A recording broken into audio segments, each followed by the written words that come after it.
Speaker, benefits of Qatar to our country. In spite of the Ghana's disappointing inability to qualify from the group stage to the next round of the tournament, participating in the World Cup without doubt gave Ghana intangible benefits, as it did in all participating countries. Some of the benefits, Mr. Speaker, are as follows. Unlike other football tournaments in which Ghana spent a lot of money to ensure qualification, preparation, and bonuses without commensurate prize money, the FIFA World Cup is financially rewarding. Once a nation qualifies, Mr. Speaker, for the 2022 World Cup, Ghana was paid an amount of $1.5 million for preparation. In addition to this, Ghana is entitled to an amount of $9 million as a participation fee, making it a total of $10.5 million earnings for the country. Considering the investment government have made in the team from qualifying stage, preparation, allowances, bonuses for players and officials, such return in prize money is a welcome relief and to at least recoup part of the investment, which will aid government's continuous responsibility towards all sporting development in the country. Pride of participation. Ghana was among the 32 countries out of which FIFA member country which qualified for the World Cup. Having missed the 2018 edition in Russia, it was extremely important for the country to qualify for this edition and make amends which eluded us. Tourism and investment potential. Surely, Mr. Speaker, qualifying for the World Cup comes with its own tourism and investment opportunity, both in private sector and the public sector. Following our qualification, the Ministry of Youth and Sports, as one of the major stakeholders of the World Cup, took advantage of our qualification to initiate investment and support discussion with our Qatari sports organization. In the coming months, these discussions will intensify, and it is our hope that government will benefit immensely from our discussion. Also, Mr. Speaker, World Cup afforded Ghanaian private businessmen and football investors to travel to the World Cup and opportunities to build global football and sports partnership. Again, through our participation, Ghana was able to market our country for direct foreign investment and also tourism destination of choice through our Visit Ghana campaign. By Ghana qualification, the World Cup platform also offered Ghana opportunity to market our textiles, chocolate, artists through Stoneboy, who performed at the final fan festival. In spite of all these off-field benefits, the main objective for participating in the World Cup for Ghana was one of the top football nations in Africa. It is always to leave a remarkable imprint on the field, as we did in Germany in 2006, South Africa in 2010. It is therefore regrettable that we could not achieve our main objective of qualifying from the group stage and making a strong impact at the knockout stage. Supporters mobilization. In line with government's white paper on the Jemafe Commission report, government decided to solicit support from private organizations in order to support football fans to travel to Qatar and support the Black Stars. From this initiative, some Ghanaian fans were supported to Qatar by the Ministry of Youth and Sports to complement government funds and ensure strong support for the Black Stars. The ministry collaborated with the Ghanaian embassy in Qatar and mobilized about 1,000 Ghanaians and other African nationals based in Qatar to support our national team.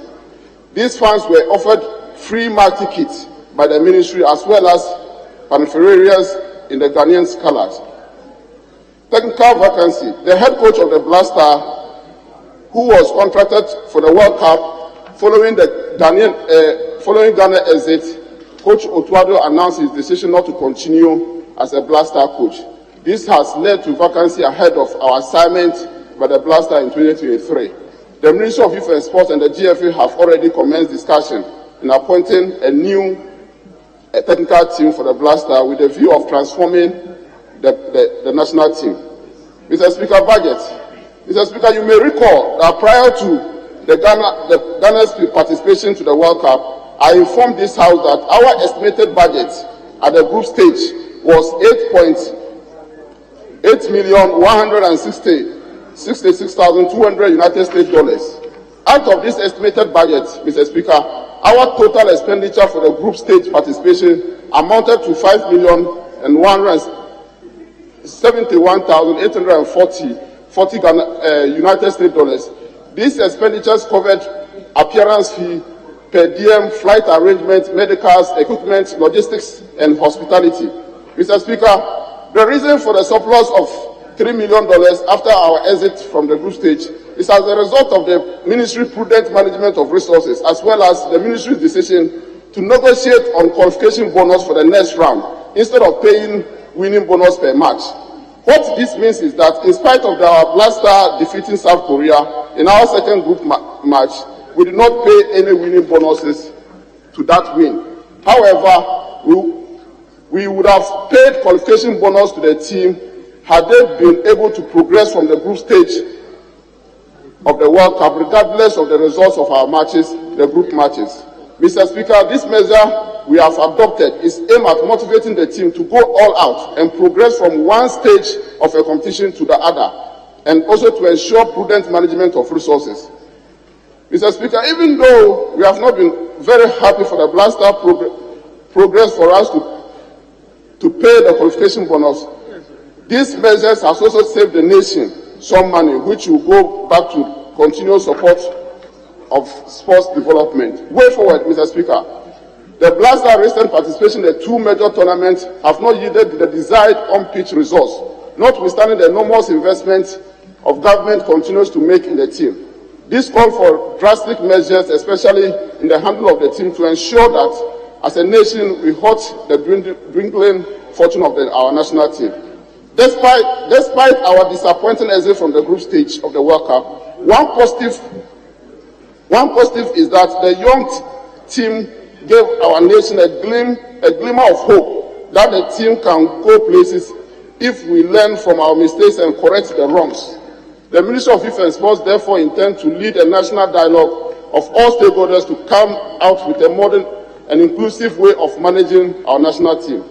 This is extremely important in order to complete and win confidence of Ghanaians, especially the managerial process of our national team. World Cup Legacy Project. In line with the vision of the host country, Qatar, to create and sustain a first of its kind Qatar 2022 Legacy Project across the world, the Ministry of Youth and Sports is committed to the Qatar 2022 Legacy Project. The Ministry has already commenced discussion with the Qatari authority to collaborate with them to mutually beneficial relationship towards their Qatar 2022 Legacy Project, which they are planning across the world.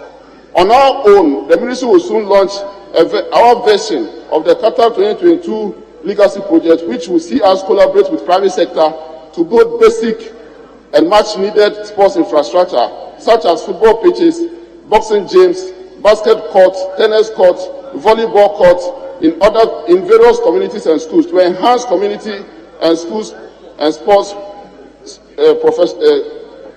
This project will be named 2022 World Cup Legacy Project. The idea is to ensure that our participation in the World Cup will bring visible and long-lasting benefits not only to football but other sports across board. In conclusion, Mr. Speaker, I have to once again express the Ministry's disappointment